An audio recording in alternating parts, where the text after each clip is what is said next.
Welcome to The Debate. Today, we're opening up a document that honestly, by all rights, should be the driest thing you read all year. We're analyzing the February 2026 executive summary of the Disaster Worker Grant, or the DWG. Right. Specifically looking at the Senior Hidden Treasures Initiative within that grant. Exactly. And usually, when you crack open a government compliance report, you expect a graveyard of acronyms, budget utilization tables, maybe a pie chart if you're lucky, but this document is entirely different. It's this bizarre, fascinating collision between high-level bureaucratic structure and profound, almost philosophical human emotion. It is a very strange artifact. I mean, I've reviewed my fair share of grant summaries, and usually the goal is simply to prove you spent the taxpayers' money without breaking the law. This report, however, it seems to be arguing that the way the money was spent, the specific emotional tenor of the work, was the actual product. It literally lists love leads the way right alongside standard operating procedures and compliance rhythms. It's trying to measure the unmeasurable. And that sets the stage for the core tension we are debating today. This program had a massive February. We're talking about high retention rates, over 50 participants at single events in Temple Terrace, and partners literally begging for the grant workers to stay on. My position is that these hard metrics are driven by the human-centered lens. The unique umbrella effect described in the text isn't just fluffy branding. It is the engine of the success. The data is good because the love is real. And I see why you'd think that, given the emotive language the report uses. But I come at it from a completely different angle. I believe the text proves that love is unscalable without a rigorous, almost clinical operational infrastructure. My stance is that the success here isn't the grace or the self-love themes. It's the repeatable event model, the compliance oversight by CareerSource, and the supply chain engineering. Without those hard rails, this program is just a nice party. With them, it's a turnkey solution. Well, let's look at the evidence then, because I think the Senior Hidden Treasures events themselves disprove the idea that this is just about logistics. We aren't talking about a standard aid distribution line where you hand out a box of water, check a name on a clipboard, and move on. The report highlights a turnout of 50-plus seniors at the first event, followed by a week of continued engagement. In the world of senior services, especially post-disaster, getting people to show up is hard. Getting them to come back is nearly impossible. Retention is the golden metric in social work. I entirely agree. If they don't come back, the program failed. Right. And why did they come back? The report is explicit about this. It wasn't because the intake forms were filled out correctly. It was because the theme was graceful aging, gratitude through grace and self-love. They weren't marketed to as victims of a disaster. They were invited into a space that honored mobility changes, varicose veins, memory changes. This is a radical destigmatization of the aging process. You cannot achieve that kind of psychological safety by sticking to a spreadsheet. The unique umbrella effect created a relational shelter where dignity was the primary currency. That's why the numbers are up. I think you're conflating the marketing strategy with the mechanical reality. How so? Let's look at the proof of concept section of the report. It's right there in black and white. The report doesn't attribute success to vibes. It attributes it to turnkey readiness. That is a manufacturing term. It means you turn the key and the engine starts. Why? Because institutional players like Manpower are handling the payroll and liability. CareerSource is handling the monthly reporting oversight. I'm not denying that payroll needs to be met. Obviously, if the checks don't clear, the workers don't show up. But it's more than just payroll. It's the repeatable event model. The reason this scaled to 50 people wasn't just because the invitation was nice. It was because the back-end logistics were watertight. The report highlights the creation of multilingual standard operating procedures, English, Haitian Creole, and Spanish. That transforms a casual gathering into a professionalized workforce solution. You can't scale a personality or a feeling of grace. You can only scale a process. If you don't have the SOPs, you don't have a program. You just have a charismatic person in a room. But a process without trust is just bureaucracy. I want to zoom in on this specific interaction with Dedicated Senior Medical Center because I think this is the smoking gun for my argument. The report notes that Emily and the team at Dedicated expressed a strong desire for services to continue. But look at what they asked for. They didn't just ask for unit of labor A to continue task B. They asked for the grant resources to be extended, yes. Specifically, they asked for Charletta. They requested that Charletta, the specific individual, remain through the end of the grant. This happened during a staffing continuity moment where resignation was on the table. The partner intervened because of community value. That is a specific relational bond.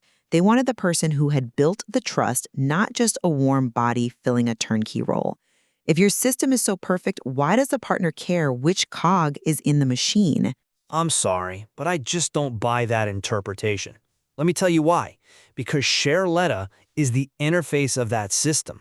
I'm not saying that people don't matter, but I interpret that request differently. The report specifically says Dedicated is interested in using senior hidden treasures as a replicable turnkey solution. Replicable is the operative word there. They see Charletta as the proof that the model works. They aren't in love with Charletta, they're in love with the results she produces because she is following the protocol. Oh, come on. You're stripping the humanity out of a very human moment. You're completely ignoring the context of the staffing continuity moment. I'm looking at the strategic pivot mentioned in the exact same section. The report notes that Storm Squad Superheroes was intended to be introduced, but the focus shifted to senior opportunity based on the partner request. That is a logistical calculation. They had a resource, the DWG worker, and they applied it where the demand was highest. That is resource allocation, pure and simple. They want the turnkey solution extended because it solves a business problem for them, which is patient engagement and retention. They are a medical center. They need patients to show up. This grant solved that problem. But you're ignoring why the patients are engaged. You can allocate resources all day long. You can shift the storm squad to the senior squad. But if the senior citizens don't trust the person standing in front of them, they do not come back. The staffing continuity moment proves that the human element is the glue holding the turnkey model together. If you swap out Charletta for someone who follows the SOPs perfectly but doesn't subscribe to the love leads the way philosophy, the turnkey solution rusts. The machine stops working because the fuel, which is trust, runs out. And yet, without the grant structure, Charletta has no platform, she has no insurance, no safety protocols, no budget for the event. But let's move to an area where I think the structural argument is even stronger and where the love philosophy really meets the hard reality of engineering. The food. Yes, the food access. Brown's Catering. The report mentions they are supporting approximately 100 families weekly. 100 families? That is a supply chain operation. You don't feed 100 families on good intentions. It is an act of nourishment. The report aligns the food service with intentional connection and self-love. When they are serving food at the Temple Terrace events near the Wendy's area, it isn't described as a calorie drop. It's described as an act of dignity. It's about meeting a basic need to facilitate a higher emotional connection. The food is a tool for the love leads the way theme. It's comfort, it's cultural respect. That is the front-end experience, certainly. But I want you to look closely at the flavor restoration section. Note the trademark. Flavor restoration is trademarked. This is pure R&D. The report details engineering standards for texture and sensory comfort. It explicitly mentions eliminating metal-based preparation tools. Which is a beautiful, thoughtful gesture for seniors. It shows they actually care. It's a technical specification. Eliminating metal-based tools isn't just a preference, it's a protocol to mitigate metallic taste dysgeusia, which is common in seniors on certain medications or with specific dental profiles. And then look at mapping clinically aligned food safety protocols. This isn't just grandma cooking soup because she loves you. This is a technical framework designed to interface with clinical requirements. They are engineering the food to be compatible with a medical environment. I don't deny the technical skill involved, but my point is about the intent of that engineering. Why go to the trouble of eliminating metal tools? Why map culturally grounded flavor profiles? Because they are doing the R&D to honor the dignity of the senior. Standard disaster relief food is usually generic MREs or bland bulk meals. The Flavor Restoration Initiative implies restoring something human, the joy of eating, not just caloric intake. That requires empathy driving the engineering. The clinical alignment serves the human, not the other way around. See, I look at that and I see culturally grounded being operationalized through data. The report mentions preparing for multilingual labeling and instructions. They are turning culture into a standardized, shippable product. That is a supply chain innovation. They are taking the variable of culture, which is usually messy and highly local, and stabilizing it so it can be distributed safely. The fact that they are mapping clinical-aligned protocols means they are preparing this to be a medical-grade intervention. That requires rigorous standards, not just good intentions. If you label a meal in Spanish, it needs to be the correct Spanish, or you have a massive liability issue on your hands. It requires both, but without the human-centered lens, you just get hospital glop that meets the nutritional requirements but kills the soul. The innovation here is that they refuse to separate the biology from the biography of the person eating it. They understood that if the food doesn't taste like home, it's not really recovery. Biology and biography, that's a clever turn of phrase. But let's look at where these two things collide most violently, which is communication. The unique umbrella effect relies heavily on how the workers speak to the seniors. Precisely. The report details a segment on the Kathy Hare Morning Show.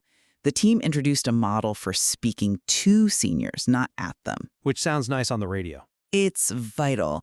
The key points were using nourishing, respectful language and modeling tone, pacing, and presence. These are fundamentally empathetic skills. You are teaching people how to be human beings with other human beings. The report says this reduces anxiety and increases trust. You cannot write a standard operating procedure for presence. Presence is a feeling. It's an energy. You can't put energy 80% in a spreadsheet. Actually, you can write an SOP for it, and they did. That is exactly what the report says. It explicitly states that this work strengthened the DWG program by elevating senior-friendly communication as a workforce skill. A workforce skill? Yes. A skill can be trained, measured, and standardized. How do they do it? They developed SOPs for senior-centered conversations in English, Haitian Creole, and Spanish. This isn't just about being polite. The report says these SOPs are to reduce miscommunication during safety, wellness, and resource conversations. But the nuance matters. The nuance is liability. If you are running a disaster worker grant, you cannot rely on people just being nice. You need to know that when a worker explains a safety protocol in Haitian Creole, it is strictly accurate. The creation of trilingual SOPs proves the intent is to create a rigorous, error-proof system. They are mitigating liability and ensuring consistency across dedicated senior medical centers' diverse population. If one worker is nice but gives the wrong safety instruction, the program fails. The SOP ensures the safety instruction is correct, regardless of how nice the worker feels that day. Okay, but look at the breath and calm tool mentioned in the optional insert. It's described as a nervous system reset. The talking point is that calm breathing helps reduce tension. A procedure cannot mandate a nervous system reset. That requires the worker to be attuned to the emotional state of the senior. If I'm reading a script in Spanish, but I'm stressed and rushing, I'm not following the breath and calm protocol. The protocol only works if the love leads the way philosophy is active in the worker's heart. You can't force a nervous system reset on someone you don't care about. That's a compelling argument, but have you considered this? I would argue that breath and calm is effectively a physiological SOP. The report analyzes it, noting people use limited lung capacity when stressed. It's a technical intervention to improve data transmission, in this case, verbal communication.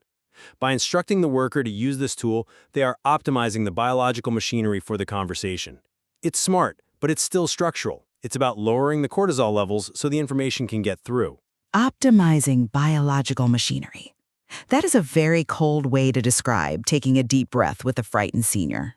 It's an accurate way to describe a replicable intervention in a grant report. If it's not structural, it's not fundable. And that is my broader point here. The love is the wrapper, but the structure is the actual product. And I think you have it completely backward. The structure is the trellis, but the love is the vine.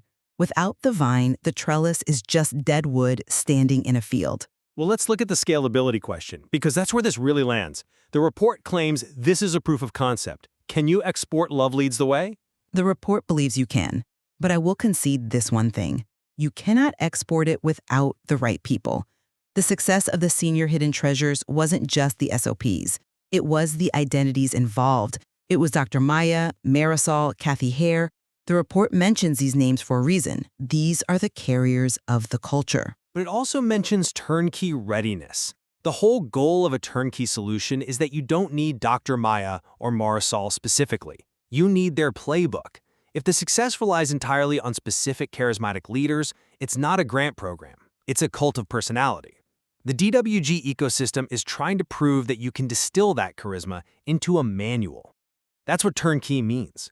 You hand the keys to a stranger and the car still drives. And I'm saying that's the danger.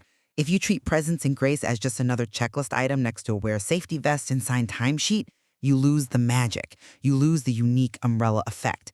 The seniors at Temple Terrace didn't come back for the repeatable event model. They came back because they felt seen. If you export the SOPs to a new city, but the new team treats it like a checklist rather than a calling, the retention numbers will drop. The love leads the way isn't just a slogan. It's the operational variable that determines success or failure. They came back because the event happened on time, the food was safe to eat because of the protocols, and the communication was clear in their native language because of the SOPs. We are looking at the exact same data and seeing two completely different worlds. Which is exactly why this report is so fascinating. It sits right on that fault line. It's trying to do both. It is, and honestly, it's a very ambitious attempt. To bring this to a close, looking at the February 2026 summary, I see a triumph of the human spirit, aided by government funds. The 50-plus participants, the request for Shaletta to stay, the joy of the bingo and karaoke, these prove that while structures are necessary, they are empty vessels without the love leads the way theme. The report's conclusion emphasizes human-centered outcomes. It talks about graceful aging and honoring memory changes. These are not efficiency metrics. They are humanity metrics. And I maintain that the proof of concept section is the most important part of this document. It validated a scalable model. Without the compliance rhythm of CareerSource, the payroll infrastructure of Manpower, the R&D on metal-free preparation tools, and the trilingual SOPs, that joy would be localized, fleeting, and ultimately chaotic. The grant's success lies in its ability to professionalize empathy, to turn care into a workforce skill that can be deployed, tracked, and repeated. That is what makes it a disaster worker grant success, rather than just a successful party. Perhaps that is the synthesis here. The report describes a rare hybrid. It is a program that has successfully operationalized empathy. I can agree with that. It's a system designed to deliver grace. The question we leave our listeners with is this: can the unique umbrella effect actually be scaled to other regions, as the report suggests? Can you export this model without the specific identities of leaders like Dr. Maya or Marisol? Or are the SOPs and the turnkey operational manuals robust enough that they can carry the torch even if the original personalities move on? Is the love in the manual or in the people? That is the debate. Thank you for listening. Thank you.